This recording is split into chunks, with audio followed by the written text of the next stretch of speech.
Hola, ¿qué tal? Muy buenos días, bienvenidas y bienvenidos a esta tertulia académica de este año que arrancamos el 2021 y bueno, pues agradecida con todas y todos quienes nos siguen a través de nuestras redes sociales. Muchas gracias por seguir con nosotros en este año 2021 y los invitamos a seguir todas nuestras actividades académicas. Bueno, pues el día de hoy nos vestimos de lujo porque tenemos como invitada a la doctora María Ruiz Dorado. Ella está de la Universidad de Castilla-La Mancha y su tema que nos va a desarrollar hoy es luces y sombras en torno al derecho al olvido. Y antes de cederle el uso de la voz, pues voy a leer su síntesis curricular. María Ruiz Dorado es investigadora en el área de Derecho Constitucional de la Facultad de Ciencias Jurídicas y Sociales de Toledo en la Universidad de Castilla-La Mancha. Es doctora en Derecho Constitucional con mención internacional por la Universidad de Castilla-La Mancha y doctora en Justicia Constitucional y Tutela de los Derechos Fundamentales por la Universidad de Pisa. Graduada en Derecho y Másters en Derecho Constitucional por la Universidad de Castilla-La Mancha, en Protección de Datos, Transparencia y Acceso a la Información, CEU San Pablo, y en Acceso a la Profesión de Abogado de la Universidad de Castilla-La Mancha. Es especialista en Justicia Constitucional por la Universidad de Castilla-La Mancha, mediadora inter y extrajudicial y especialista en Justicia Constituzionale e Tutela dei Diritti Fondamentali por la Universidad de Pisa. Ha sido beneficiaria de diversas becas y reconocimientos de investigación, entre otros, beca de inicio a la investigación para estudiantes de máster, cofinanciada por el Fondo Social Europeo, beca de colaboración para predoctores y ayudas predoctorales para estancia en otras universidades y centros de investigación extranjeros, financiadas por cátedra en RESA. Beca de colaboración para estudiantes de doctorado en programas de posgrado en Derecho Constitucional en el área de Derecho Constitucional de la Facultad de Ciencias Jurídicas y Sociales de Toledo de la Universidad de Castilla-La Mancha. Ha participado en diversos proyectos de investigación de ámbito nacional europeo, destacando Enseñar la Constitución, Educar en Democracia y nuevo programa de posgrado para la formación de operadores transnacionales e interculturales para la defensa de la naturaleza y la construcción de la paz en la comunidad andina. Ha impartido conferencias y diplomados en universidades e instituciones nacionales y extranjeras y es autora y coautora de varias obras tales como Breves reflexiones sobre los sistemas de control de la constitucionalidad en Chile y España, análisis de la constitucional del CITEL. Breves consideraciones a partir de la LO 13/2015 de reforma de la Ley de Enjuiciamiento Criminal 2016, una breve reflexión sobre el libro Las políticas de austeridad, efectos del Real Decreto de la Ley 16 de 2012 del 20 de abril en España, de José Ignacio Picatoste y María Asunción López Arranz. Derecho a la educación de las personas con discapacidad en 2018, Constitución Española y Ley Orgánica del Tribunal Constitucional con jurisprudencia sistematizada 2018, el Fondo Monetario Internacional en un contexto global, Luces y Sombras 2019, etc. Además, ha colaborado en labores de dirección de diversos trabajos, fin de grado y de máster, y ha sido tribunal de trabajos, fin de máster. Doctora, muchísimas gracias, de verdad. Es un honor y bueno, pues sin más, le cedo el uso de la voz. Bienvenida. Muchas gracias, buenos días a todos y todas y feliz año. Para mí es un honor estar aquí con ustedes y sobre todo iniciando este año de tertulias académicas. Me gustaría agradecer especialmente a la Escuela Judicial Electoral y a la doctora Gaby Rubalcaba y al doctor Ramón Hernández por su gentil invitación. Como comentábamos antes de iniciar esta tertulia, para mí siempre es un placer colaborar con esta institución. Intentaré ajustarme a un tiempo razonable con el objetivo de que más allá de las aportaciones que yo les pueda hacer a ustedes, podamos tener un amplio debate en el que retroalimentarnos y plantear aquellas cuestiones que estimemos oportunas. Pues bien, dado que me dirijo a un público muy plural, por lo que me han comentado, comenzaré con algunos antecedentes para contextualizar el derecho al olvido, ya que estamos ante un derecho especialmente complejo, un derecho de nueva creación que se inserta en un derecho de reciente creación como es la protección de datos de carácter personal, y para todas aquellas personas que no son expertas en la materia o sobre todo que no están muy familiarizados con el contexto europeo, pues puede resultar de cierta complejidad. Pues bien, el derecho a la privacidad tiene su origen en el siglo XIX a raíz de la obra The Right to Privacy de Warren y Brandeis, que se publicó en el año 1890. Ambos autores denominaban a esta privacy como el right to be alone, es decir, el derecho a no ser molestado, y se creó o se escribió contra la prensa amarilla de Estados Unidos dedicada a la publicación de los escándalos de políticos y familiares con el objetivo de proteger la intimidad familiar y personal de los mismos. Por tanto, con este derecho a la privacidad o a la privacy, por un lado se garantiza la vida privada y familiar de los individuos como esfera autónoma en el que se desarrolla su personalidad, así como sus relaciones con el resto de individuos. Es decir, todas las relaciones que tengan con los individuos, tanto dentro como fuera del núcleo familiar. Y por otro lado, se impone al Estado la obligación de llevar a cabo políticas públicas para implementar la garantía de dicho derecho, que tiene como fin último proteger la vida privada y familiar. Pero este derecho a la privacidad no debe confundirse con el denominado derecho a la intimidad.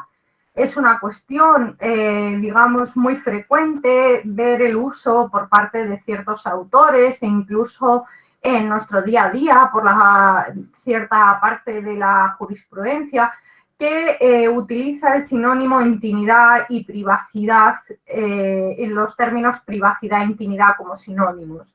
Pero, insisto, como veremos, son derechos distintos. Si nos remontamos a la teoría clásica de las esferas formulada por Heinrich Humann, podemos afirmar que este derecho a la privacy se fundamenta en la esfera privada de la persona, entendiéndose por tal aquella cuya protección va más allá de la vida interior, siendo predicable a sus relaciones domésticas, familiares y de estrecha amistad.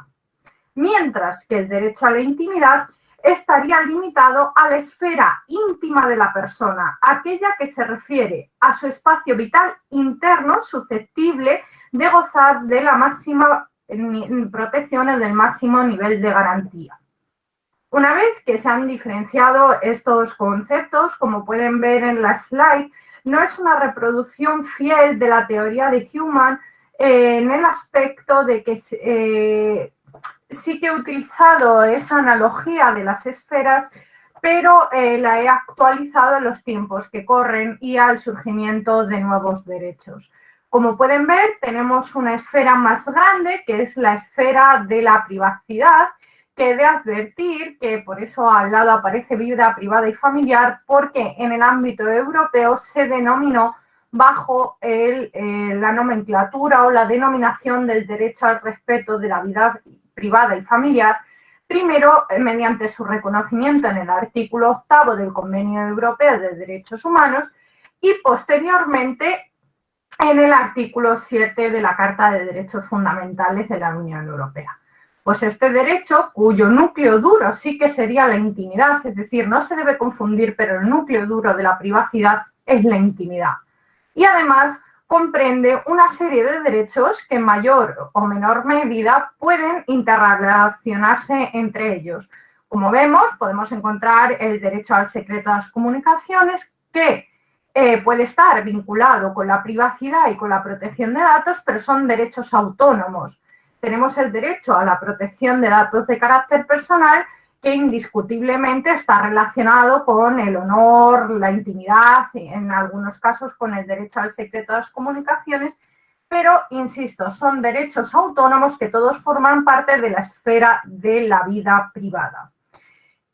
Pues bien, centrándonos en el derecho a la protección de datos de carácter personal, debemos decir que es un derecho de relativa nueva creación a finales del siglo XX.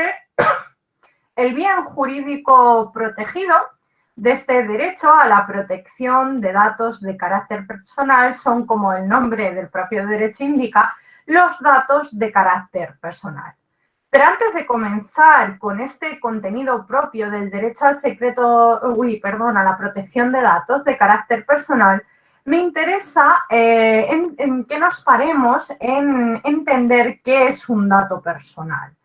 Según el Reglamento General de Protección de Datos y la conceptualización consolidada o asentada, un dato personal es toda información sobre una persona física identificada o identificable. Aparentemente parece que la definición es clara, pero digamos que genera problemas a la hora de saber cuando estamos ante una información identificada o una información que permite identificar. Son conceptos distintos. Y en este aspecto a mí me gusta siempre ejemplificarlo porque creo que es la manera en que mejor se puede entender. Si, por ejemplo, el nombre y apellidos de una persona por sí mismo permite identificar directamente a esa persona, estamos obviamente ante un dato que la identifica. Es decir, hoy les hablan de María Ruiz Dorado y ustedes automáticamente me identifican a mí. Mientras que existe otra serie de datos de carácter personal, que son datos personales, que requieren ciertas actuaciones para poder identificar a su titular. Por ejemplo, el número de pasaporte. El número de pasaporte por sí mismo es una secuencia de números y letras que no identifica directamente a su titular, sino que para identificar al titular es necesario hacer ciertas labores que no requieran, como se indica por parte de la doctrina y la jurisprudencia, de demasiado esfuerzo. En este caso, por ejemplo, si yo proyecto mi número de pasaporte, ninguno de ustedes tiene por qué saber qué es mi número de pasaporte. Sin embargo, si acuden a una oficina de policía o de inmigración, probablemente me podrán identificar. Por tanto, hablamos de dato identificable. Continuando con esta exposición, debemos centrar nuestra atención en el propio derecho a la protección de datos de carácter personal. Como pueden ver en la slide, el derecho a la protección de datos de carácter personal es un derecho fundamental de la persona a que sus datos personales se traten de manera leal y lícita para finalidades concretas y con un consentimiento o sobre una base legitimadora del tratamiento a acceder y rectificar sus datos, así como ejercer los demás derechos. Es decir, estamos ante un derecho fundamental que permite a su titular, es decir, al titular de los datos, establecer un control sobre qué datos, quién los trata y para qué fines, pudiendo revocar dicho consentimiento, salvo cuando derivan de obligaciones legales o contractuales que implicaría, a lo mejor en último término, la ruptura de ese contrato. Dentro de este derecho a la protección de datos de carácter personal, encontramos, siguiendo la teoría clásica, los denominados, un subtipo de derechos que se denominan derechos ARCO. El derecho de acceso, o el conocido también como habeas data, el derecho de rectificación, el derecho de cancelación y el derecho de oposición.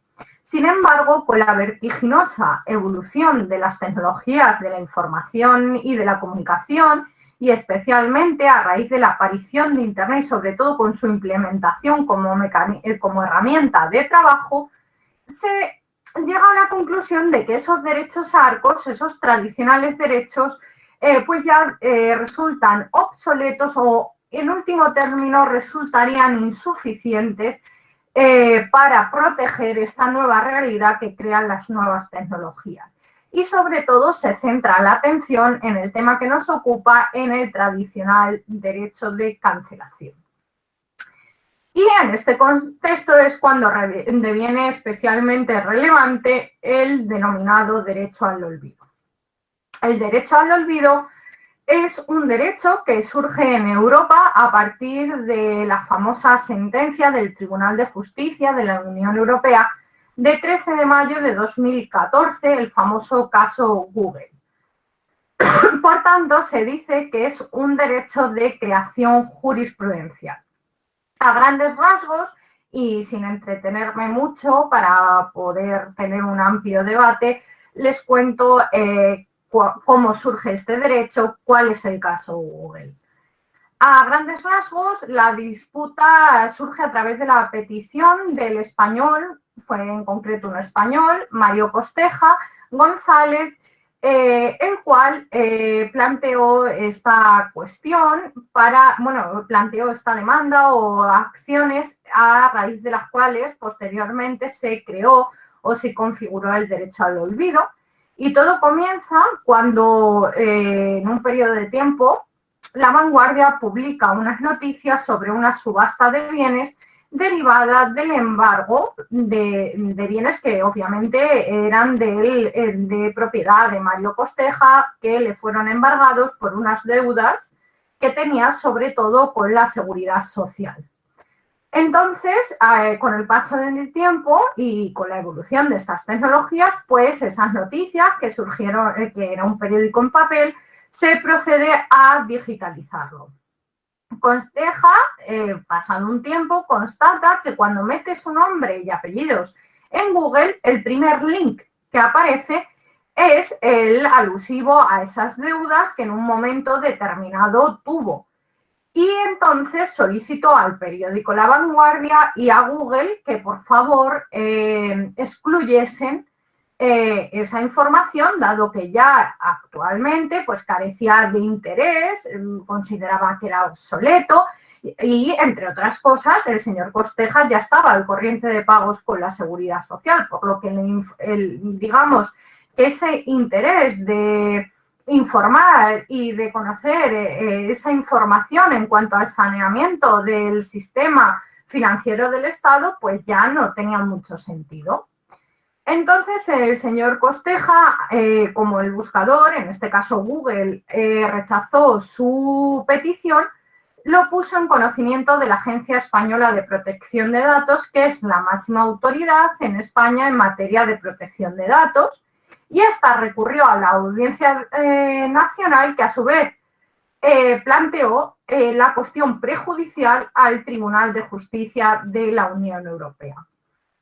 En resumen, Google perdió en Luxemburgo y la resolución pues obligó a cambiar el modo de operar de estos buscadores de Internet, ya que se consideraban que los hechos estaban obsoletos al haber transcurrido, en este caso, casi 10 o 15 años, si no recuerdo mal, y al estar el señor Costeja al corriente de ese pago.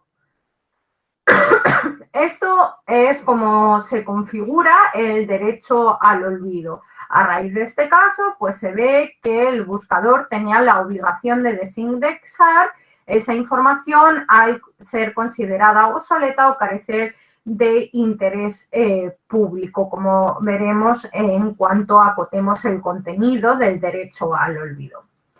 Posteriormente, he señalado su positivación a través de la promulgación del Reglamento de la Unión Europea 216 en 2016, 679 del Parlamento y del Consejo de 27 de abril del año 2016, relativo a la protección de las personas físicas en lo que respecta al tratamiento de sus datos personales y a la libre circulación de estos datos, por el que se derogaba la Directiva 95/46.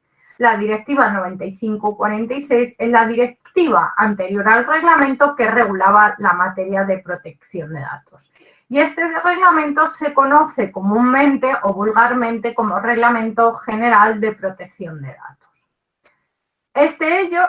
Al respecto, me gustaría hacer un paréntesis sobre esta cuestión, y es porque este hecho de regular esta materia, bueno, no solo de regular el derecho al olvido, que era un derecho meramente jurisprudencial y ahora se positiviza, se le dota de una regulación jurídica más o menos adecuada, también constituye un hito histórico en el derecho de la Unión Europea en cuanto a que es la primera vez que en materia de protección de datos se utiliza el instrumento normativo del reglamento. Y como decía, hago un paréntesis porque a mi juicio, y sobre todo cuando no se maneja bien el derecho de la Unión Europea, sucede mucho con nuestros alumnos en clase. Yo les digo, se reguló por un reglamento y probablemente muchos de ustedes lo sepan, pero otros piensen, bueno, ¿y cuál es la diferencia entre que se regule por reglamento una materia y que se regule por una directiva, todo ello en el ámbito del derecho de la Unión Europea? A este punto, para ver la diferenciación, debemos recurrir al artículo 278 del Tratado del Funcionamiento de la Unión Europea, que establece, y cito literalmente, que el reglamento tendrá un alcance general, será obligatorio en todos sus elementos y directamente aplicable en cada Estado miembro, mientras que la directiva obligará al Estado miembro destinatario en cuanto al resultado que deba seguirse, dejando, sin embargo, a las autoridades nacionales la elección de la forma y los medios. Es decir, mientras que el reglamento es de obligado cumplimiento y de aplicación directa, la directiva, para que sea de obligado cumplimiento en el ordenamiento en los Estados miembros, requiere de una norma de transposición para que sea internado en el respectivo ordenamiento jurídico de dicho Estado miembro.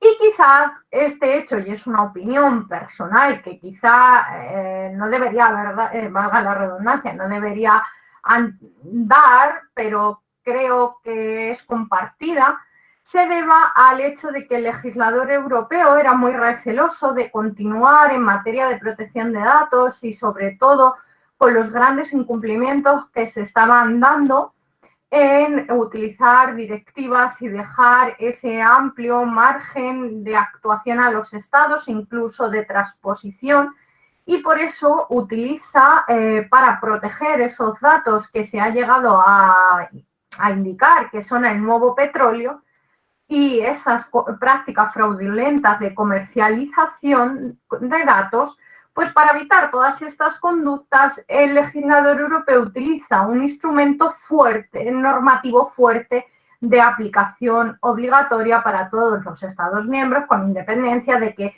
sí que es verdad que de ciertas materias o ciertos aspectos que si quieren luego vemos con posterioridad, se ha dejado al denominado margen de apreciación de los Estados, y de ahí que en España el derecho al olvido en determinados aspectos que el legislador debía puntualizar se reconoció ya cerrando con este paréntesis, en la Ley Orgánica de Protección de Datos y Garantías de Derechos Digitales, en concreto en sus artículos 93 y 94. Soy consciente que en este reglamento no he dicho dónde se encuentra el derecho al olvido, y el derecho al olvido se encuentra en el artículo 17 y lo que debe ser entendido o interpretado o aplicado de conformidad con los considerandos 65 y 66 del reglamento. ¿Qué son los considerandos? Bueno, pues los considerandos son, digamos, unas ciertas apreciaciones que pueden estar en los reglamentos en los que el legislador europeo da unas pautas acerca del espíritu o de cómo deben interpretarse determinados artículos que integra este cuerpo normativo. Pues bien, una vez que hemos cerrado este paréntesis, continuamos con el contenido propio del derecho al olvido.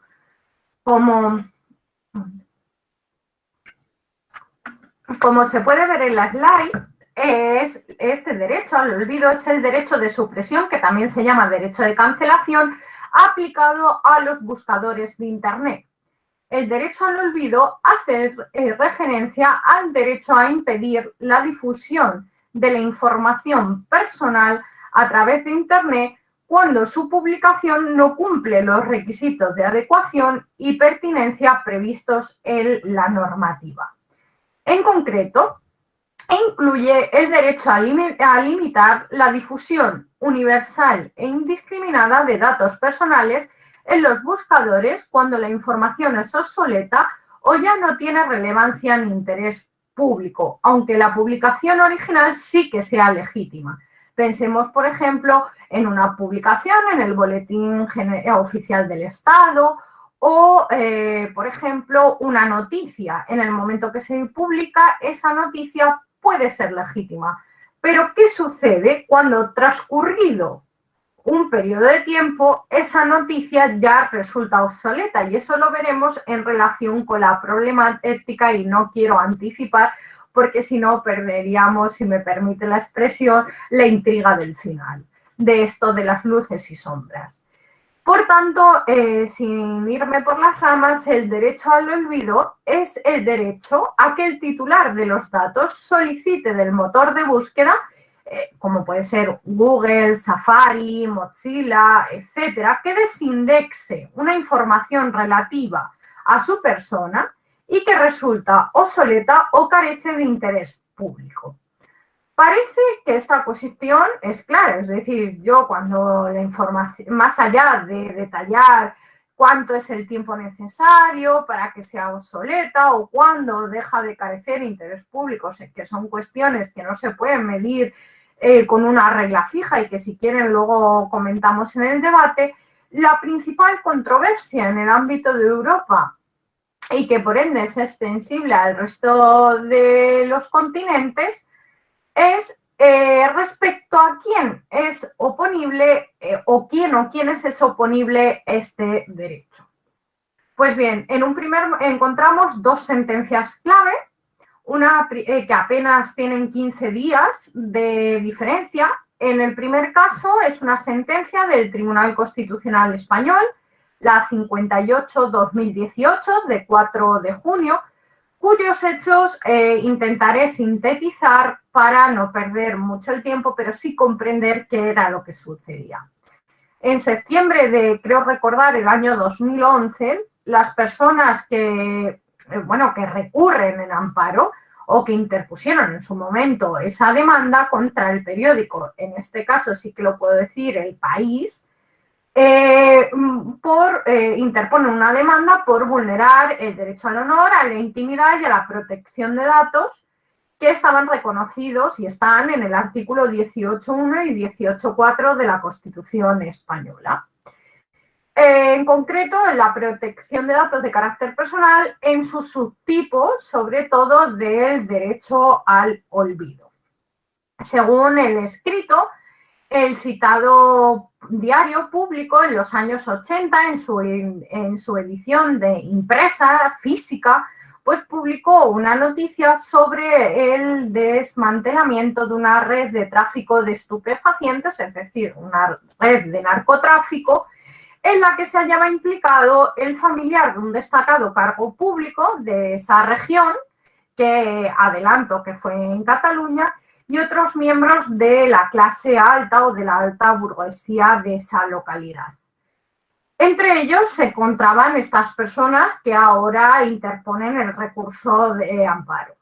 La noticia identificaba a estas personas por su nombre, apellido y profesión y describía el modus operandi de esta red, el ingreso en prisión de los partícipes, incluso la condición de toxicómano que tenían algunos de ellos y quizá de forma no muy clara y poco profesional desde mi punto de vista, también aspectos morbosos como que sufrieron el síndrome de abstinencia durante su estancia en prisión al no poder recibir drogas. 20 años más tarde, estamos hablando, ojo, cuidado, de 20 años más tarde, en el año 2007, el periódico El País, pues estableció el acceso gratuito a su hemeroteca digital, donde, valga la redundancia, se habían digitalizado todas las noticias que anteriormente habían tenido un formato escrito, es decir, toda la prensa escrita o prensa física. A partir de ese momento, y al introducir los nombres y apellidos de quienes son los recurrentes en Amparo en el motor de búsqueda del propio el periódico El País, la primera noticia que encontrábamos era la del desmantelamiento de la red de narcotráfico. Como dato curioso, los ahora demandantes fueron absueltos, aunque al inicio eran investigados, luego se demostró que no tenían relación alguna con esta red de narcotráfico. Y, por supuesto, como no era una noticia que interesaba, pues ningún noticiero la publicó, por lo que estas personas, cuando metían sus nombres no solo en el buscador del periódico El País, sino también en el buscador de Google, pues efectivamente aparecía esta noticia que, a su juicio, aparte de vulnerar su derecho al olvido, también afectaba su derecho al honor, a intimidad y a otra serie de derechos fundamentales que forman parte de, si recuerdan, esa esfera de privacidad que hablábamos. ¿Qué es lo que sucede? Que estas personas pues contactan con el periódico El País contactan con Google y con el periódico El País para que, por favor, eliminen, desindexen esa noticia.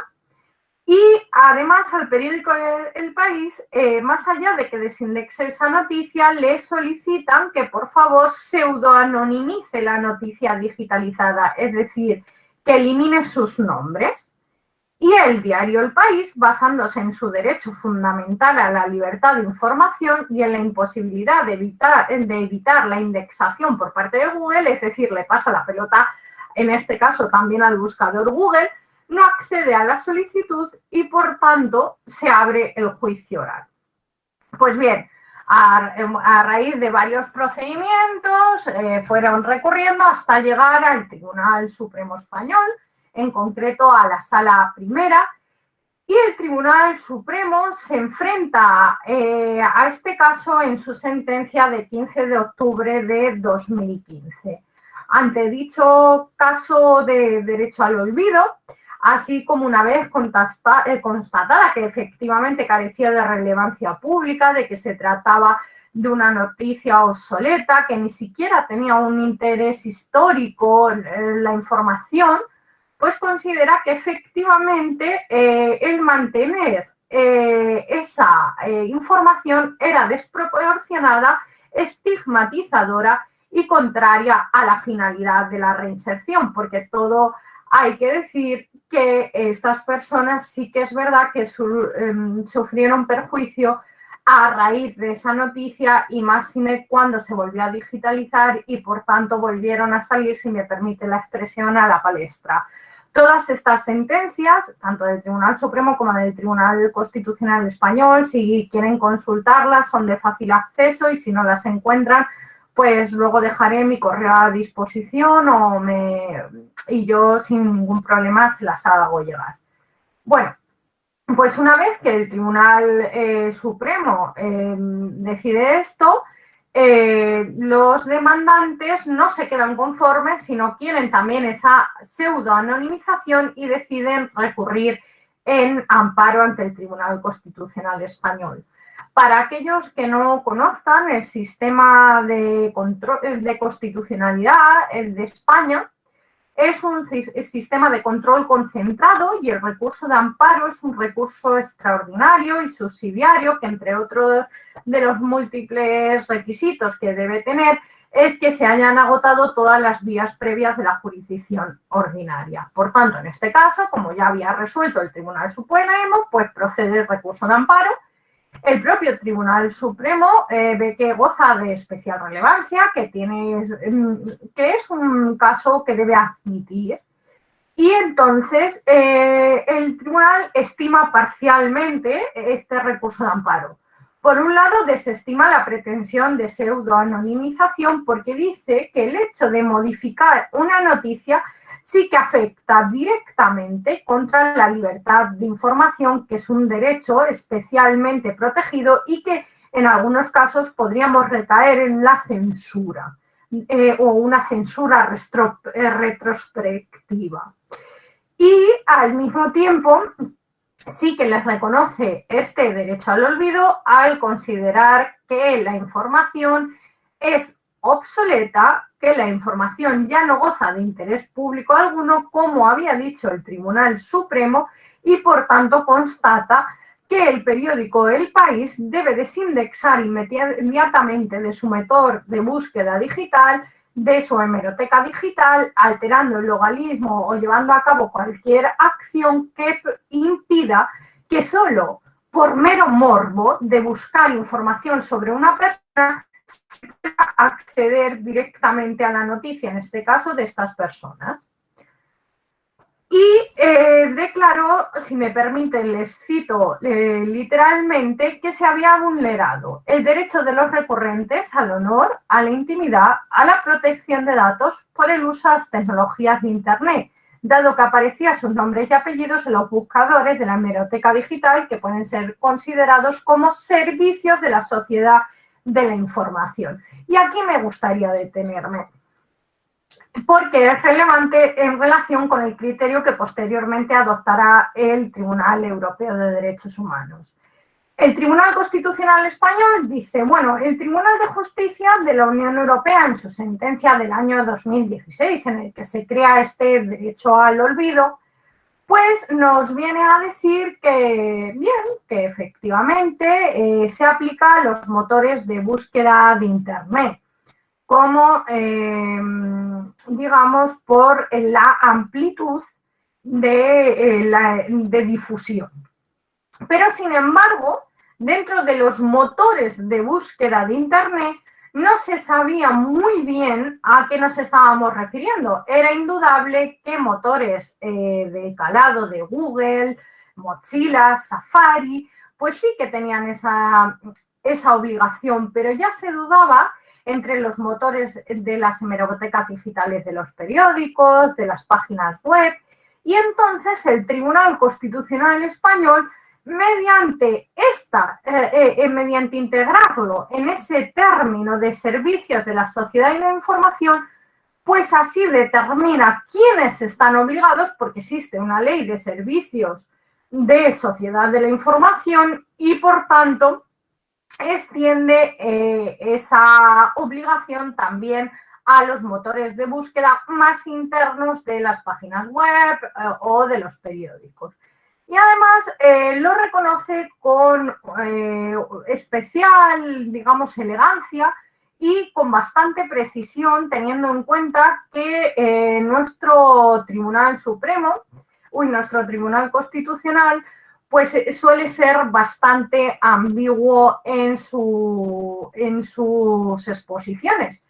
Y si me permiten, les cito textualmente cómo concluye el Tribunal Constitucional. Y dice que debe tenerse en cuenta que los motores de búsqueda internos de los sitios web cumplen la función de permitir el hallazgo y la divulgación de la noticia, y que esa función quedaría garantizada aunque se suprima la posibilidad de efectuar la búsqueda acudiendo al nombre y apellido de las personas en cuestión, que no tienen relevancia pública alguna. Por tanto, no son necesarios dichos datos personales de los solicitantes de este amparo, que nada agregan al interés de la noticia, bastando las iniciales de los apellidos. Es decir, el tribunal dice, no se puede en resumen, el tribunal dice, en primer lugar, no, yo no puedo alterar la noticia porque ahí sí que afecto directamente al, derecho a la información. Pero en cuanto al derecho al olvido, al motor de búsqueda interno, sí. Y será todo servicio a la sociedad de la información, entendiendo como el cual aquellos motores de información que tengan como objetivo la búsqueda selectiva de determinada información que se encuentre alojada en ese sitio web o en esa hemeroteca. No obstante, 15 días después, como pueden observar en la slide, el Tribunal Europeo de Derechos Humanos, en su sentencia de 28 de junio de 2018, el caso MLET contra Alemania, el tribunal establece, como ya anticipo, un criterio que se puede llegar a considerar contrario respecto al criterio del Tribunal Constitucional Español, aunque en cierto modo también podría ser complementario. Pues bien, sintéticamente los hechos que suceden es que los dos señores que dan nombre al caso y que obviamente su información está pseudonimizada, solo accediendo a solo reflejando las siglas, fueron condenados en el año 1991 a la pena de prisión permanente por el asesinato de un conocido actor. Y luego ya en torno a los años 2007, 2008, pues se inició un procedimiento judicial para concederle el segundo grado, luego el tercer grado y al final, pues hacia el año 2010, que es cuando inician estos hechos, pues estas personas estaban a punto de que se les concediese esa libertad bajo vigilancia. Entonces, ¿qué es lo que sucede? Que varios periódicos o noticieros o servicios de información, en este caso fue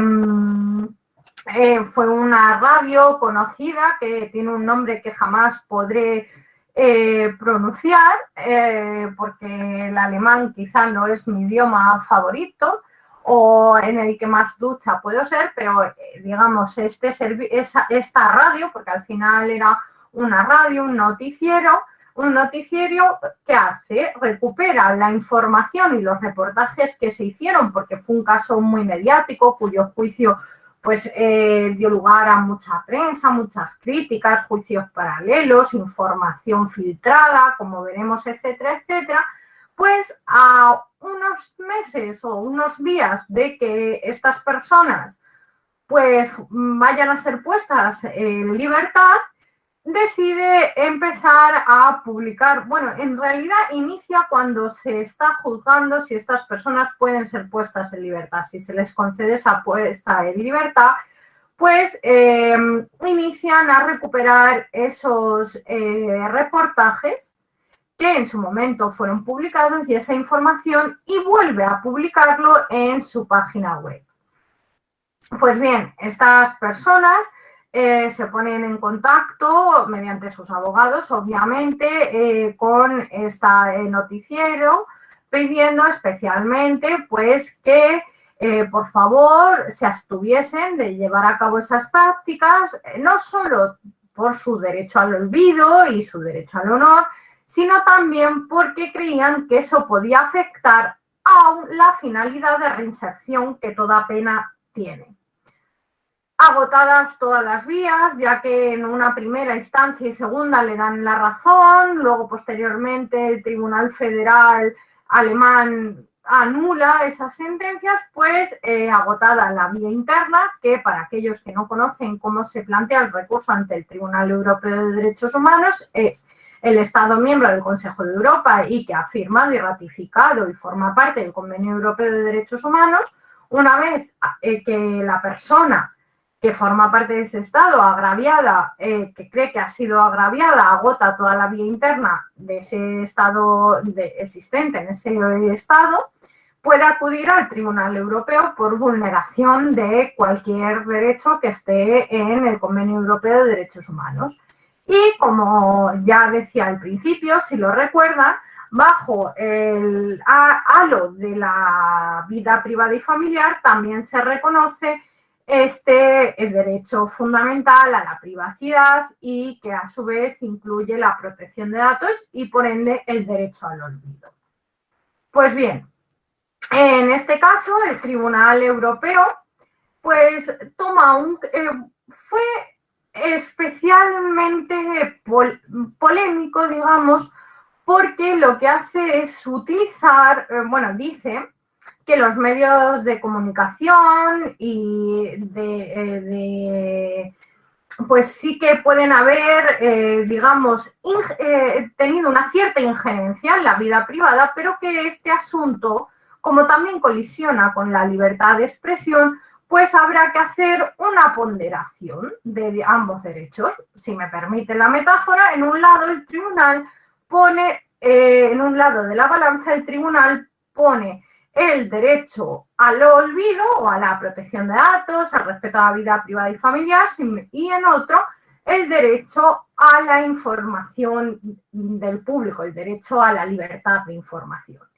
Y como criterio para ver hacia qué lado se decanta esa balanza, recupera los criterios que ya había utilizado cuando habían entrado en el pasado en conflicto ambos derechos fundamentales, obviamente en cuestiones que no eran tan tecnológicas, pero que el Tribunal Constitucional considera que dichos criterios se pueden transponer.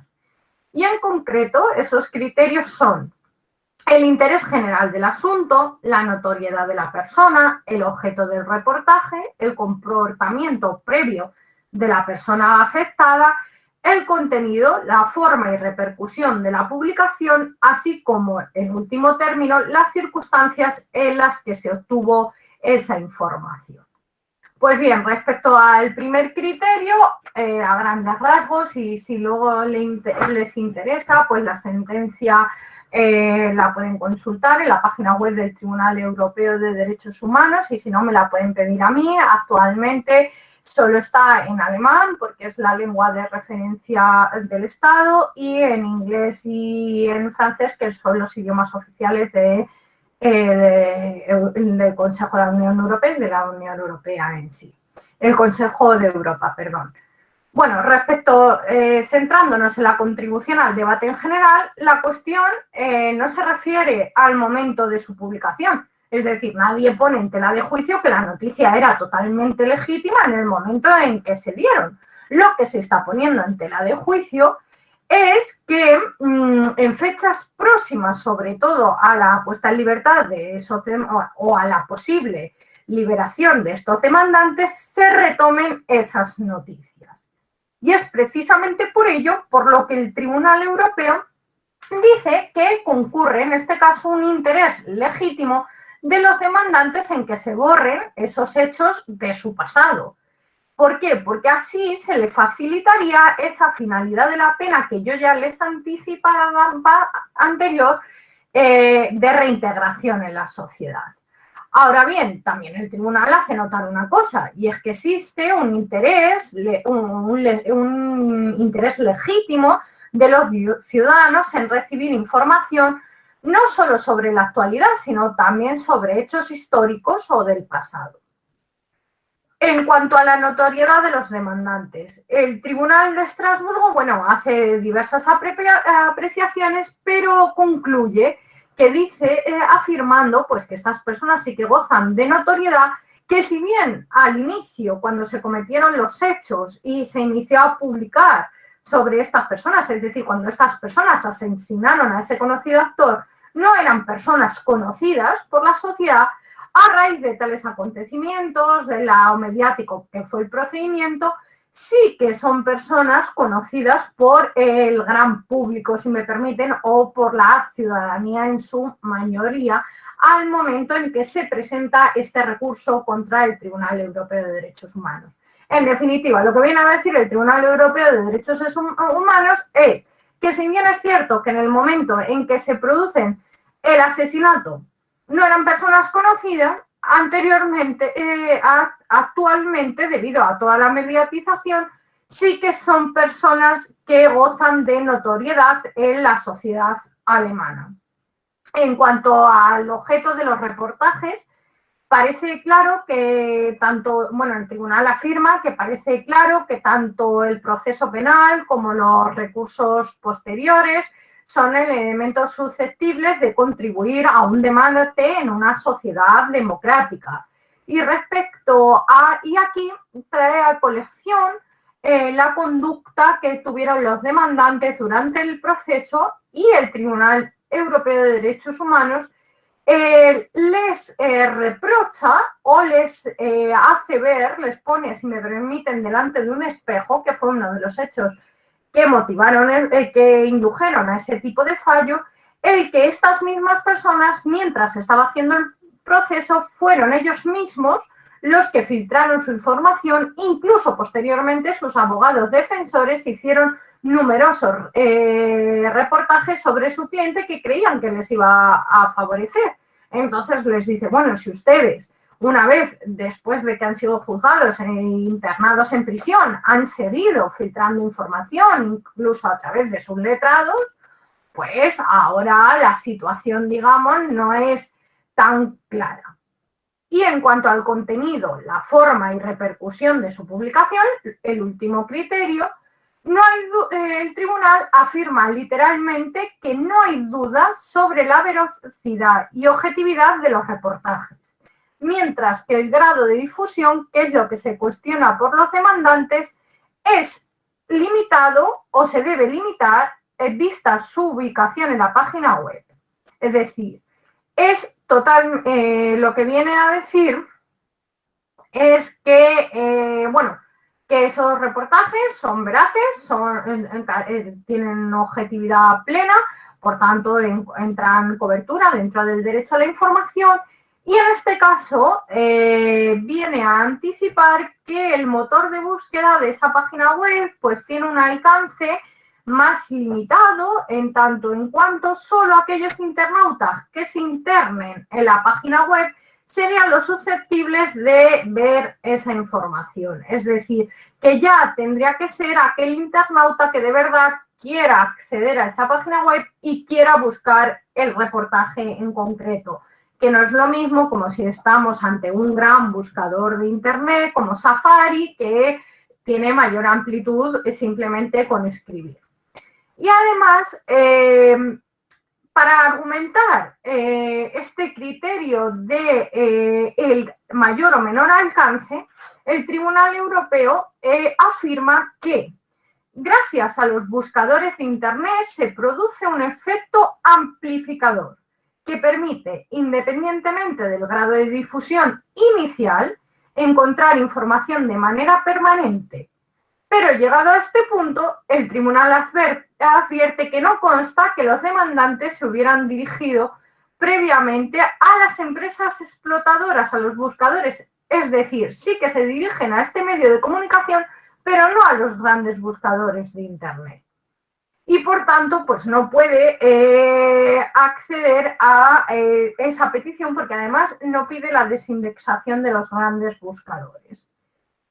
Este conjunto de consideraciones pues llevan al tribunal a concluir que, visto el margen de apreciación de las autoridades nacionales, la importancia de mantener a disposición del público, de la sociedad, esos reportajes cuya veracidad, objetividad y autenticidad no cabe poner en tela de juicio, y que además que el comportamiento de los propios demandantes filtrando información pues no les reconoce el derecho al olvido, en este caso respecto al buscador, al motor de búsqueda de esa página web. Como se puede observar, se tratan de dos criterios que no, como ha afirmado parte de la doctrina, no tienen por qué ser directamente contrapuestos, pero a mi juicio sí que establecen nuevos elementos que pueden entrar en confrontación. Por tanto, tenemos una postura del Tribunal Constitucional Español que es mucho más garantista de este derecho al olvido, de la protección de datos, en último término de la privacy.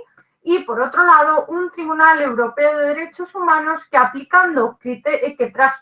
trayendo a colación criterios antiguos, quizá abogue más por esa amplitud de la libertad de información, fijándose, entre otros, al criterio del alcance de la difusión que pueda tener el motor en cuestión.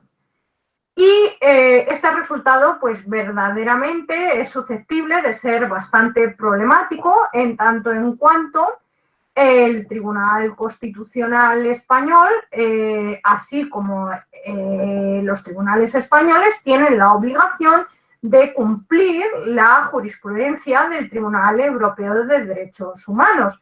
Si bien es cierto que tienen cierto margen de apreciación interno, porque al final son los máximos intérpretes o el supremo intérprete de la Constitución española.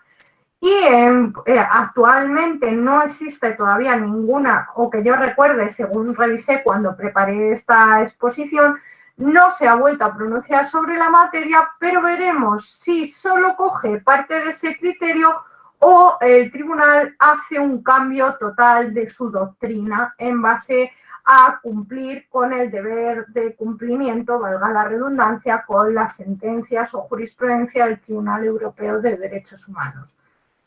Muchas gracias por su atención y quedo a disposición de cualquiera de ustedes para las preguntas o observaciones. No obstante, les dejo mis datos de contacto por si en un futuro quieren mayor información al respecto o quieren comentar alguna pregunta que quede en el candelero. Gracias. Muchísimas gracias, doctora María Ruiz. Muy interesante todo lo que nos platicó sobre este derecho al olvido. Y bueno, pues ya tenemos la primera pregunta. Le voy a ceder el uso de la voz a Enrique Inti García. Por favor, adelante, Enrique. Una cuestión, ¿la contesto directamente o se formulan todas sin contexto al final? Directamente, por favor, doctora, vale, porque me van poniendo las preguntas poco a poco. Ah, vale, perfecto. Muchas gracias, doctora Rubalcaba. Doctora, mi pregunta va en el sentido de principalmente la materia electoral. Cuando las personas físicas pues también tienen el aspecto de ser público y de tener un interés para la ciudadanía respecto de su postulación para algún cargo público. En ese sentido, mi pregunta es, las personas físicas que también tienen el carácter de pública, ¿tendrían que tener, digamos, alguna temporalidad mínima para que permanezca la información en buscadores o esto no tiene una implicación en la temporalidad de la vigencia en el Internet? Pues esa sería la pregunta. Vale, a ver, a este respecto, debemos pensar que las personas, en materia electoral, como en cualquier materia, pero en concreto, sobre todo si se tratan, por ejemplo, de magistrados del Tribunal Electoral, pues son personas de especial relevancia, notoriedad, y sus actuaciones pues tienen un interés público mayor que aquella conducta de una persona pues que obviamente no goce de esa notoriedad o no esté en un cargo público. No se debe establecer, a mi juicio, y así se entiende por parte de los tribunales, un periodo mínimo y máximo. Lo que pasa es que en el caso de estas personas probablemente pues sea de muchísimos años o incluso guarde relevancia todo el tiempo que esa persona permanezca en la vida de una institución pública o en la vida de instituciones públicas. No se puede decir un periodo de 15 años, de 20 años. De ahí el interés público, de ahí que la noticia esté obsoleta. Le pongo un ejemplo. Si mi querido amigo, que es magistrado de su casa, Felipe de la Mata, mañana realiza un voto particular en una sentencia o una apreciación y que obviamente, pues como muchas sentencias del Tribunal Electoral, pues es objeto de debate y más en una sociedad democrática como es México, pues esa noticia quedará ahí archivada y probablemente en las hemerotecas digitales. Sin embargo, si pasa transcurrido un plazo, este magistrado deja, y espero que no os agravie por lo que le voy a decir, abuso de la confianza que tengo con él, pues deja de ser un cargo público, deja la vida privada, deja la vida pública, quizá pasado un periodo de tiempo, a mi juicio, muy amplio, podría solicitar ese derecho al olvido. Pero claro, si le estableciésemos un periodo mínimo y esa persona a lo mejor al día siguiente deja de ser persona pública persona pública o cargo público y el tiempo mínimo que le hemos fijado es de 20 años, ¿de verdad tiene que pasar esos 20 años cuando esa persona, imagínense que se aísla, se va a la montaña o se va a una isla como el libro Utopía de Tomás Moreau y no se relaciona en sociedad?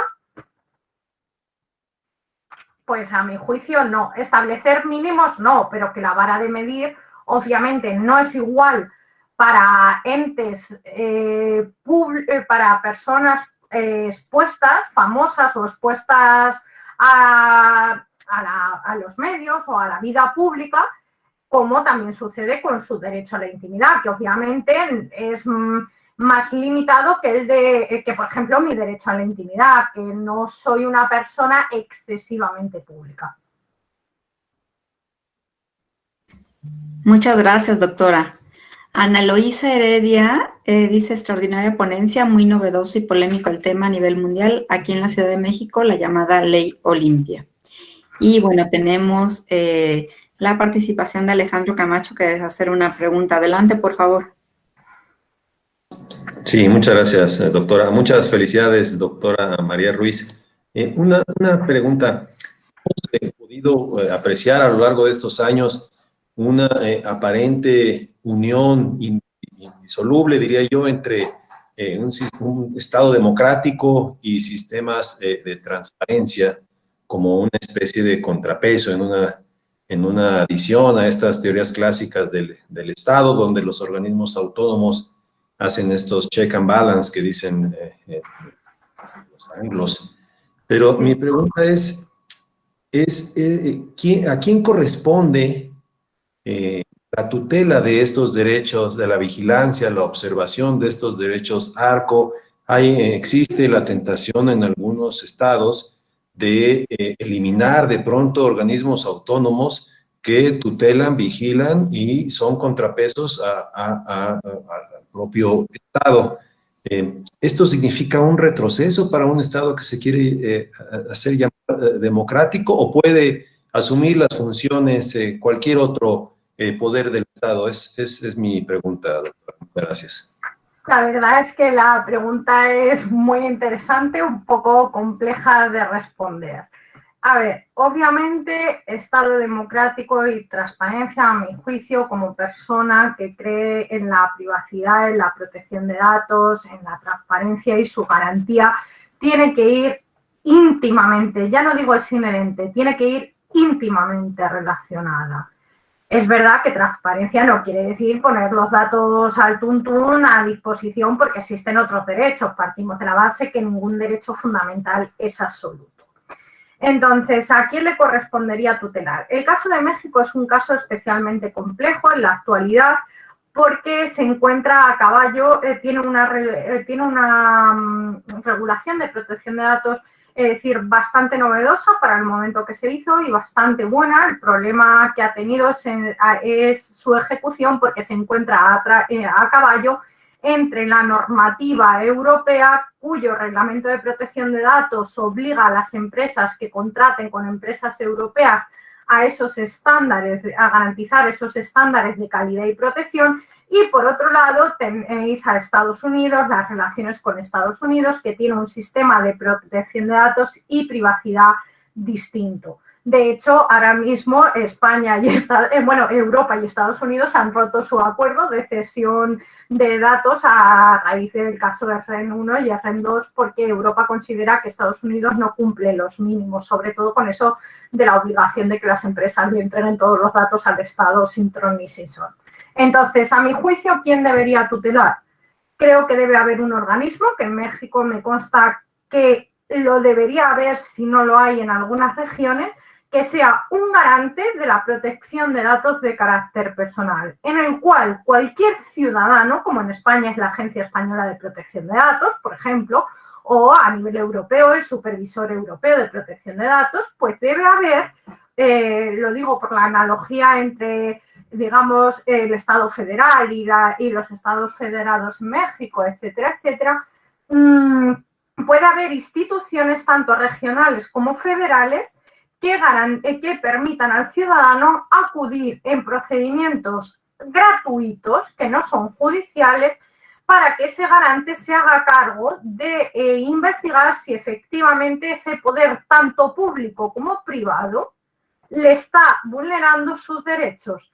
Y la transparencia, aunque no es inmediatamente un derecho a la protección de datos, en materia de transparencia, por ejemplo, creo que también debería existir una institución independiente que lo garantice. En España se hizo el Comité de Transparencia, en el cual cualquier ciudadano, cuando una institución no le quiere, ejercita una habeas data, un derecho de acceso y no le da esa información, puede recurrir en transparencia y esa comisión analizará si efectivamente, sobre todo en el caso de instituciones públicas, les quiere dar, les debe dar esa información. Y luego, aparte, también creo en la jurisdicción ordinaria. Aparte de instituciones independientes, creo que los jueces, a todos los niveles, pero sobre todo en las primeras instancias, deben manejar los derechos fundamentales, deben interpretar, también atender a la jurisprudencia, no solo nacional o de su inmediatamente superior, sino también de la Corte Interamericana y a los dictámenes que emitan estos máximos garantes, pues dependiendo en este caso o de protección de datos o de transparencia. Muchas gracias, doctora. Muchas gracias, Alejandro. Ahora vamos a darle el uso de la voz a María Malvín. Por favor, adelante, María.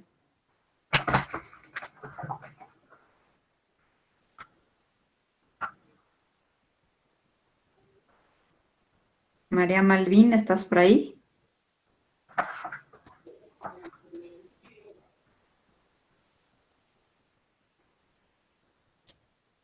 Adelante, por favor, abre tu micrófono.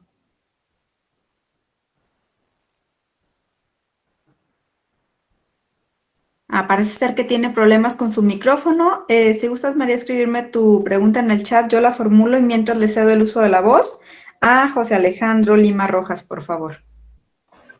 Sí, muchas gracias, doctora. Doctora María, muy buen día. Checando ahorita, más bien realizando una investigación rápida, aquí en México todavía no se encuentra instrumentado al 100% el derecho al olvido. Sin embargo, como ya lo comentó mi compañero Alejandro, contamos con los derechos ARCO establecidos en la Constitución y pues también dos casos muy importantes aquí en México que fueron los de Ulrich Richter contra Google Inc. y el INAI contra Google México nos permitieron entrever un poquito cómo se puede instrumentar el derecho al olvido. También pues tenemos dos iniciativas, una en el 2015 por el senador Ricardo Monreal y otra en el 2009 por el partido de Morena. Dos de las interrogantes más importantes que se tocaron en ese tiempo, más bien en esos casos y en esas iniciativas, son, la primera es, ¿una persona puede ser completamente eliminada del Internet? Y la segunda que establecen los expertos sería, ¿el pasado de una persona se puede borrar completamente? O sea, ¿el derecho al olvido permite borrar el pasado de una persona? Vale.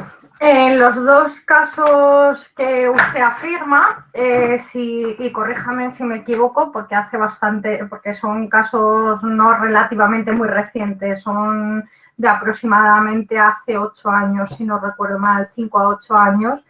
Sí. Lo que se utilizó es los derechos ARCO y en concreto el derecho de cancelación, entendiendo que por esa cancelación de los datos también era extensible a los motores de búsqueda de Internet, porque al final lo que se quería es que se eliminase una cierta información que repercutía a su persona y que efectivamente también cancelación tiene que ser que la información pues sea obsoleta, carezca de relevancia pública, no sea exacta o no tenga por qué conservarla porque no derive de una obligación contractual.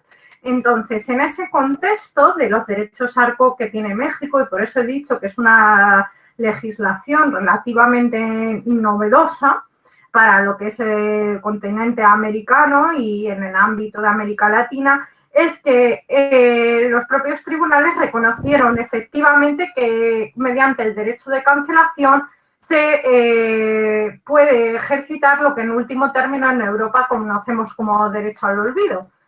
Pero, como yo les decía, este derecho al olvido es un derecho de creación europea que nosotros Los europeos, bueno, el Tribunal de Justicia, la Unión Europea inventó y decidió ponerle ese nombre. Pero como yo me remontaba en una de las diapositivas, ya les anticipaba que era el derecho de cancelación o supresión aplicado a los motores de búsqueda de Internet. Por tanto, me parece totalmente legítimo que la jurisprudencia mexicana, el juez mexicano, entendiese que mediante el derecho de cancelación se podría llegar al contenido práctico, es decir, poner en práctica el derecho al olvido europeo. ¿Y lo de una persona puede ser completamente eliminada de Internet sus datos? La respuesta es no. Ya se lo digo, el pasado siempre vuelve, ese refrán del pasado siempre vuelve, pasa. Los datos siempre van a estar circulando, siempre va a haber metadatos alojados en cualquier servidor. Pero ¿qué es lo que se quiere pretender a grandes rasgos? Que no tenga esa amplificación, es decir, que no se amplifique. Que por mucho que una información siempre pueda estar en un determinado apartado de una web que la persona no lo sabe, lo desconoce, y es a lo mejor digamos, una pestañita que tiene que pinchar, lo que no se quiere, lo que en último término con el derecho de cancelación aplicado al Internet o derecho al olvido, lo que se quiere evitar es que por mero fin morboso, básicamente se busque información de las personas que puede afectarle. Y eso como se consigue es evitando esa publicación amplificada que dan los motores de búsqueda a gran escala, por supuesto, y a mi juicio, coincidiendo con el Tribunal Constitucional Español, y no porque sea de mi país, sino porque fue más garantista que el Tribunal Europeo, en concreto ese motor de búsqueda. Es decir, que cuando una persona haga una búsqueda de una noticia, sea con fines de verdad de interés histórico, interés de investigación, no que lo haga por el fin morboso, por el, como se dice en España, el mero cotilleo, el marujeo. Entonces, esa es la finalidad de esa desindexación. Obviamente, jamás va a desaparecer el dato, pero creo que es bastante relevante que si desaparece de la hemeroteca digital de un periódico y desaparece de Google y de Safari, de Mozilla y de todo este tipo de buscadores, pues ya será más difícil encontrar la noticia por el mero nombre y apellidos o por algún dato morboso o escabroso, mientras que, bueno, cuando se haga por interés de investigación, pues nunca es malo. De hecho, tenemos las sentencias públicas que se pseudo-anonimizan, pero los hechos están ahí.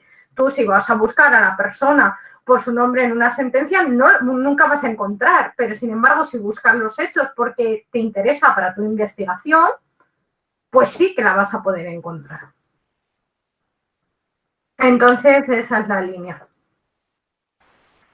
Muchas gracias, doctora. María Malín dice, cuando se hace valer el derecho al olvido, ¿se puede solicitar también la reparación del daño en caso de que la publicación de esos datos haya repercutido, por ejemplo, en algún empleo o la fama? Por supuesto, el derecho al olvido generalmente, cuando lo decía al comienzo, en cuanto a la interrelación, pero no lo he especificado ni me he parado, cuando yo decía en la primera diapositiva que ese derecho al olvido se interrelaciona con otros derechos, como por ejemplo el derecho al honor que ponía en consideración en este apartado, pues lo decía con esa intención. Claro, ¿qué puede pasar? Que cuando llegamos a estos aspectos, pues generalmente una vulneración de protección de datos en vía judicial, ordinaria, y sobre todo para reparación de daño, pues se hace por el derecho al honor. Perjudican tu derecho al honor, te vulneran la protección de datos y por tanto te causa un perjuicio y tienes derecho a una indemnización. De hecho, en ambas sentencias, tanto la del Tribunal Constitucional como la del Tribunal Federal Alemán, el Tribunal Europeo no, existe el resarcimiento, existe obviamente los daños y perjuicios que te puedan causar. Sí es verdad que lo más habitual es que el derecho al olvido vaya relacionado con otro derecho, porque por el mero derecho al olvido no vas a perder un puesto de trabajo, vas a perder porque esa noticia afecta a tu honor o afecta a tu intimidad o ha afectado a tu derecho, o determinada práctica ha afectado a tu derecho al secreto de las comunicaciones y por ende a su vez te vulnera la protección de datos y a su vez pues pierdes un puesto de trabajo, puedes tener pues un problema en tu propio trabajo o puedes tener un problema familiar, un problema de mucho tipo, no todo se repercute en el ámbito en el ámbito laboral, también puede crear un problema familiar, un problema incluso de pareja, o sea, existen otro tipo de problemas que también son indemnizables. Muchas gracias, doctora. Deseo hacer una pregunta a Arely Hernández Sánchez. Adelante, por favor, Arely. ¿Qué tal, doctora? Buenos días. Extraordinaria presentación. Muchas gracias. Mi pregunta sería la siguiente. En este caso, el derecho al olvido es únicamente para personas morales para personas físicas. ¿Qué pasaría con las personas morales? Y segundo, ¿se debería acreditar la generación de una afectación en la esfera jurídica de quien lo demanda? ¿O puedo hacerlo nada más porque simplemente no me agrada que esa información esté en dicha plataforma? Gracias. El derecho al olvido, como el derecho a la protección de datos, son derechos de las personas físicas. Es decir, porque generalmente un dato personal identifica a una persona física. En el caso de personas morales o personas jurídicas, ahí encontramos un terreno pantanoso. Inicialmente no se les reconoce. La regla general es que no tienen ese derecho, pero toda regla tiene su trampa. El administrador de esa empresa o el CEO de esa empresa es una persona física. Por lo tanto, son datos personales que la atañen porque es su empresa y, por tanto, podrá ejercitar el derecho al olvido en tanto en cuanto proceda o esa protección de datos se podrá ser ejercitada.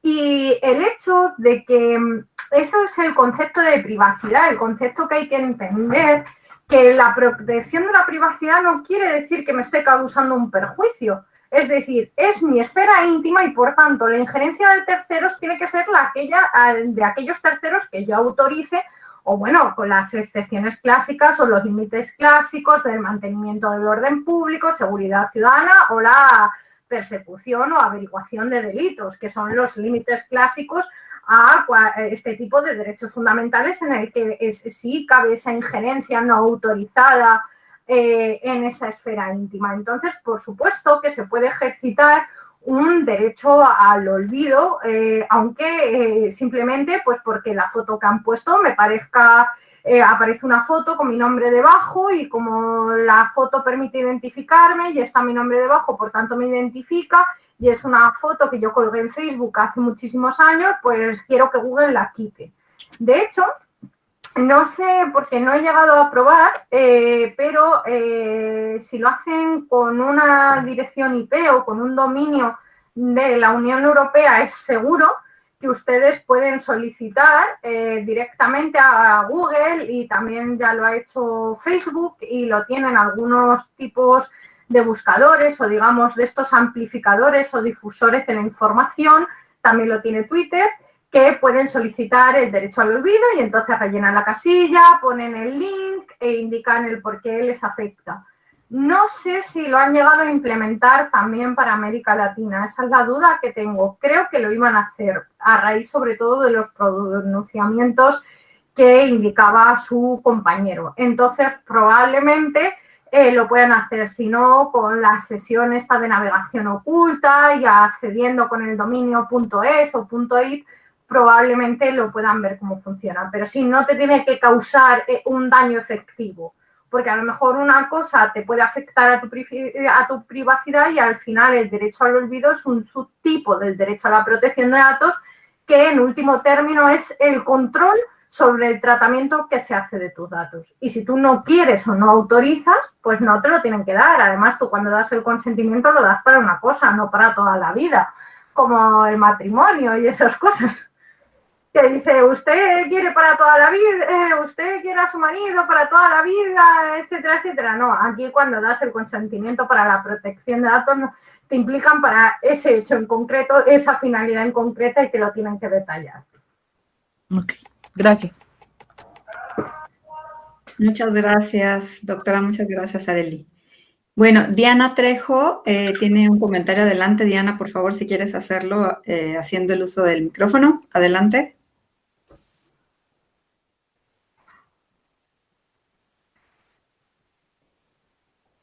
Abre tu micrófono.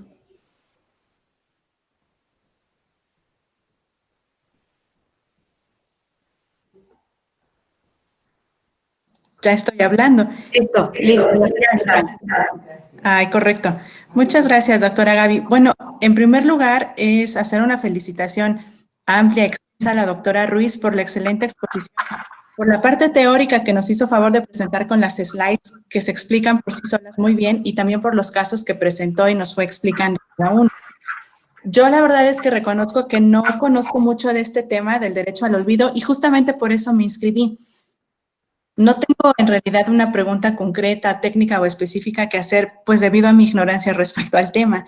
Sin embargo, todo lo que escuché en la plática me lleva a mí a investigar más al respecto y me llamó mucho la atención el tema de la valoración, el juicio de valor que se hace respecto a las circunstancias que confluyen y todo lo que se tiene que analizar para determinar si procede o no la cancelación o supresión de datos o su desindexación.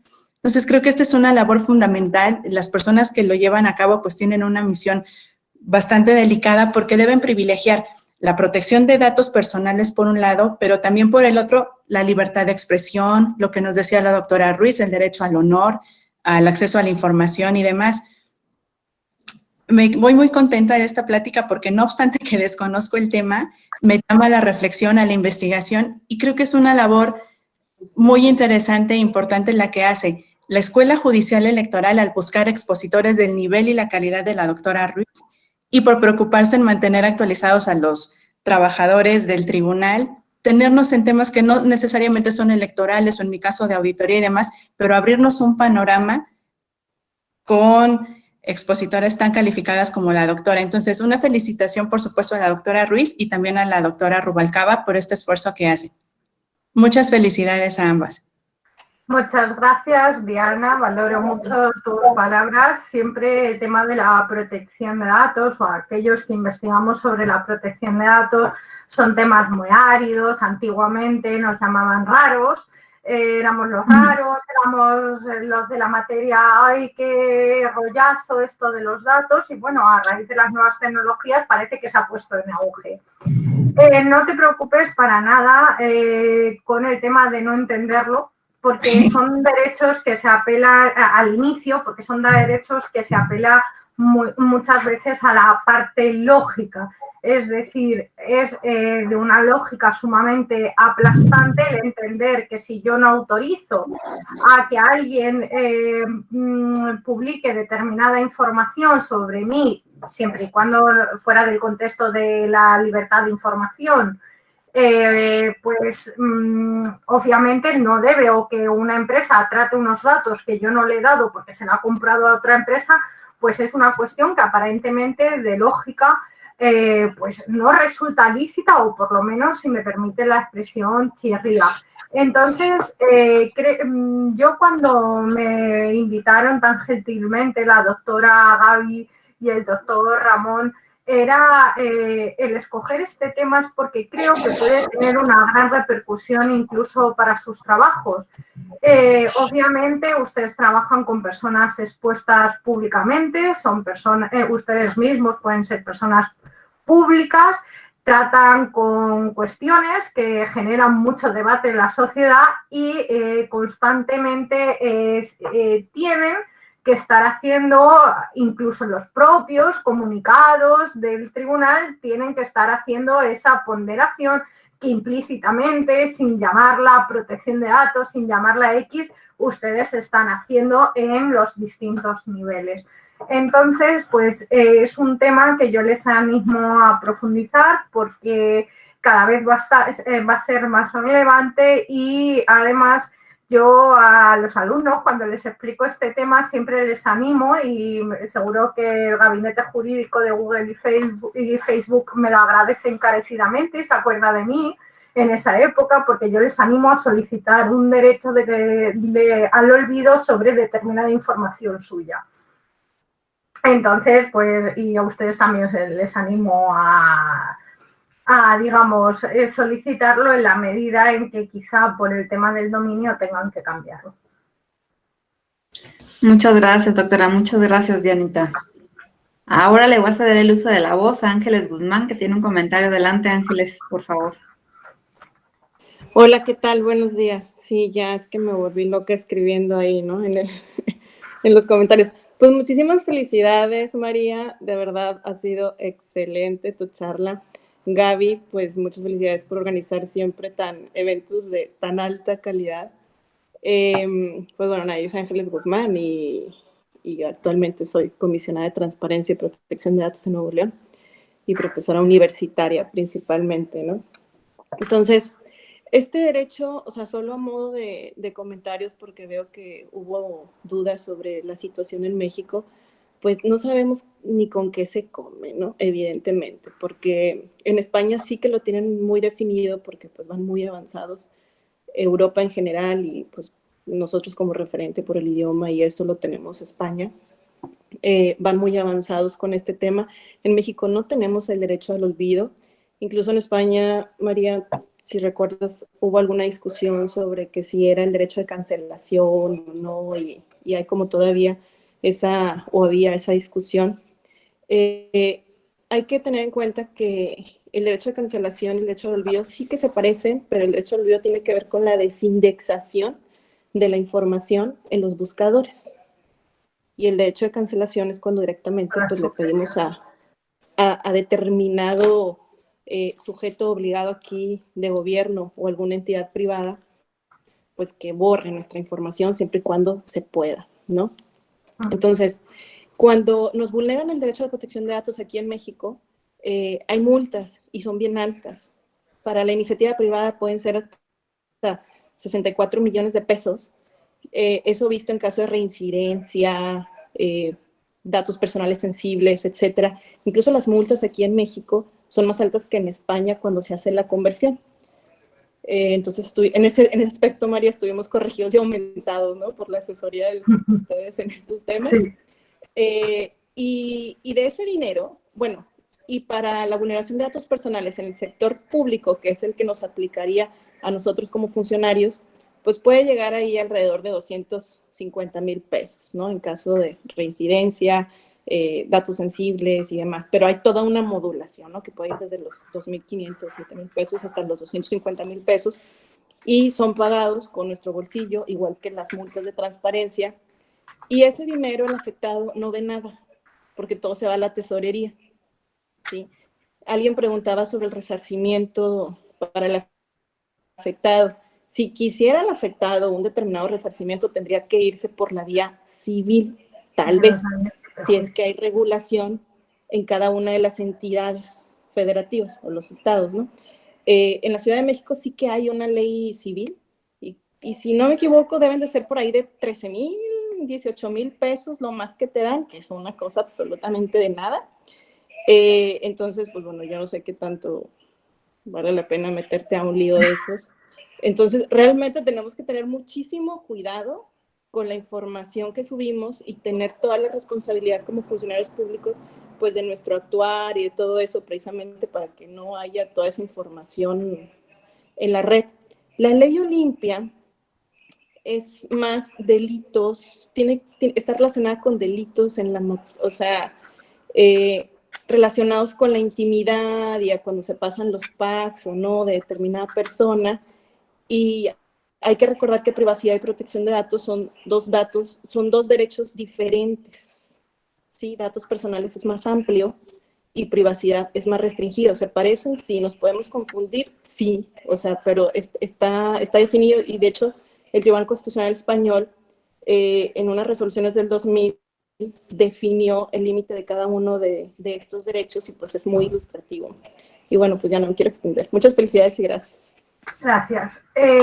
Bueno, pues coincido en parte tengo que discrepar en esto último, y privacidad es mucho más amplio que protección de datos. A lo que usted se refería, y es lo que diferencia el Tribunal Constitucional Español, es a la intimidad respecto de la protección de datos.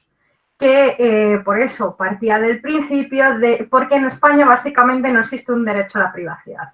La privacidad no está partiendo de esa base, la privacidad no tiene reconocimiento, se llama artículo 18, respeto de la vida privada y familiar. Váyase usted a saber lo que es. Luego ya cuando ves el 18.1, pues ya ves el honor, la intimidad, la propia imagen y ya te haces una idea más concreta. Entonces, si bien es cierto que en privacidad, digamos, es la esfera amplia. También existen posiciones críticas al respecto, pero la doctrina mayoritaria abogamos por esa esfera amplia de tus relaciones no solo familiares, no solo íntimas, porque existen datos de carácter personal que no tienen por qué ser íntimos. De hecho, el Tribunal Constitucional Español, como bien indica su compañera, en el año 2000, en su sentencia, creo que recordar 292/2000, es donde, aunque bueno, en el año 93 y a finales del 88, 89, también ya se estaba animando a hacer esa diferenciación, pero definitivamente y claramente diferencia intimidad de protección de datos en ese año 2002. Eso solo era como matiz. Una cosa es intimidad, otra cosa es privacidad, y lo que se hace en esa sentencia del año 2000 es diferenciarlo, porque inicialmente la Constitución española, en su artículo 18.4, que es donde se entiende que está comprendido el derecho a la protección de datos de carácter personal, que anteriormente surge con una sentencia precisamente en un caso electoral de Alemania, y lo llama autodeterminación normativa, en un caso relacionado con una aplicación del censo y todo eso.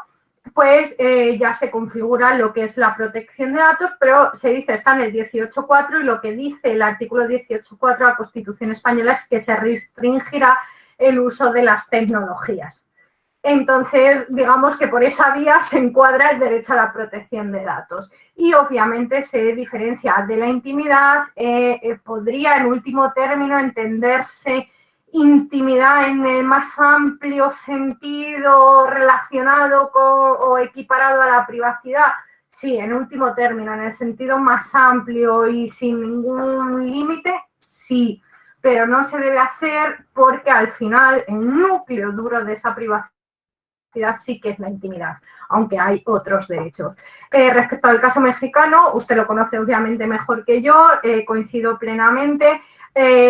Sí que se han hecho esfuerzos o se han ido reconociendo hacia la cancelación en los buscadores de Internet, que por supuesto un derecho de cancelación es un derecho de supresión, es decir, elimines mis datos, pero con eso de elimine, pues algunos tribunales y algunas empresas y algunos jueces han podido interpretar que la forma de eliminar en Internet es desindexar.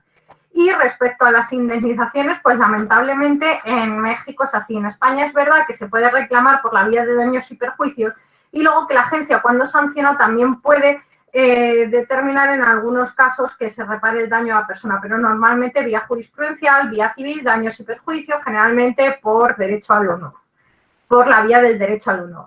Las multas antiguamente en España eran bajas, en Europa eran bajas. El reglamento, una de las cuestiones que ha introducido es que las sanciones son demoledoras hasta 3 o 4 millones de euros o creo recordar, y aquí me equivoco probablemente porque soy muy mala para aprenderme las cifras, pero un 3% la facturación global de la empresa. Fíjense, un 3% la facturación global de Facebook. Entonces, sí que en eso, y justamente se puso la vista en este tipo de países, tipo México y todo eso, que endurecían, que tenían unas sanciones digamos, más fuertes para, con el fin de, digamos, evitar o prevenir esas conductas o por lo menos disuadir a los entes públicos. Pero lamentablemente nosotros sí que en Europa hemos avanzado más también en reparar el daño y en México pues esa cuestión ha quedado un poco en el aire, pero yo confío que sobre todo ahora con los temas de transparencia que se están tratando, con las nuevas iniciativas, sí que se podrá, pues al final se llegará a la lógica de que causa un perjuicio y por tanto todo perjuicio se debe indemnizar.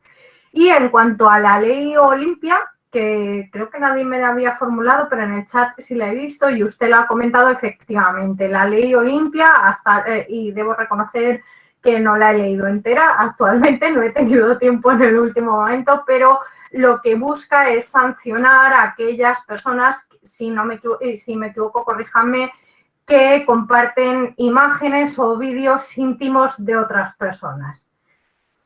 Sería más una problemática de derecho de imagen, derecho al honor, derecho a la intimidad y son más casos penales. Estamos hablando de cuando son imágenes íntimas, de forma de bullying, de formas de acosos. Son leyes penales, en último término, en cuanto que una foto permite identificar a una persona, pero quizá ese término iría muy forzado. Digamos que sería una cuestión demasiado forzada teniendo la amplia vía de los derechos de imagen, de la intimidad y del honor. Por mucho que se haga empleando medios tecnológicos, que también son de aplicación. Muchísimas gracias, doctora María Ruiz. Muchas gracias, Ángeles.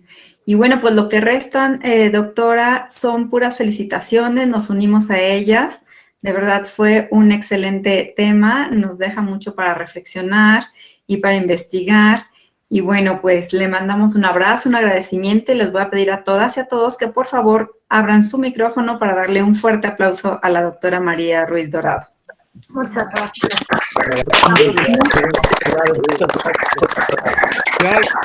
Bravo, bravo. Muchas felicidades. Muchas gracias. Saludos, María. Muchas gracias a todas y a todos. Gracias. Hola, Guillermo. Felicidades, doctora María. Muchas gracias, amor.